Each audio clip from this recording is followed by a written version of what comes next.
প্রিয় দর্শক, ভাবতে অবাক লাগে, হিজ নাসিরউদ্দিন পাটোয়ারি নির্বাচনে একজন প্রতিদ্বন্দ্বী প্রার্থী সম্পর্কে কতটুকু বলা যাবে, কি বলা যাবে, সেই সীমা জ্ঞান থাকতে হবে। কিন্তু সেই জ্ঞান তার নেই। কি বলে, কি স্পর্ধা দেখিয়েছে, তার মধ্য থেকে সামান্য কিছু কথা আপনাদেরকে শুনাই। ভোট ডাকাতি হয় ঢাকা 8-এ, মির্জা আব্বাসের যেই রাজত্ব আছে, আমরা আল্লাহর কসম করে বলছি এটা আমরা তছনছ করে দিব, খান খান করে দিব।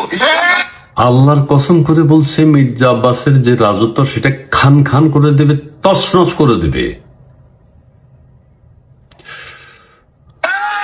হই বা না হই, বিএনপি নামক দলটাকে বাংলাদেশ থেকে ইনশাল্লাহ আমরা নিশ্চিহ্ন করে দিব।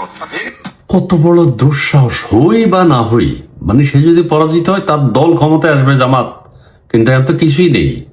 হই বা না হই, বিএনপি নামক দলটাকে বাংলাদেশ থেকে নিশ্চিহ্ন করে দেবে এই নাসিরউদ্দিন পাটোয়ারি। এখন সে কোথায় যাবে, তার বক্তব্য আমরা আর শুনতে পাবো না। নাসিরউদ্দিন পাটোয়ারি এখন প্রয়াত। সীমা জ্ঞান থাকতে হবে, লিমিটলেস হলে চলবে না। কিন্তু সেই সীমা জ্ঞান তোমার নেই। ধন্যবাদ।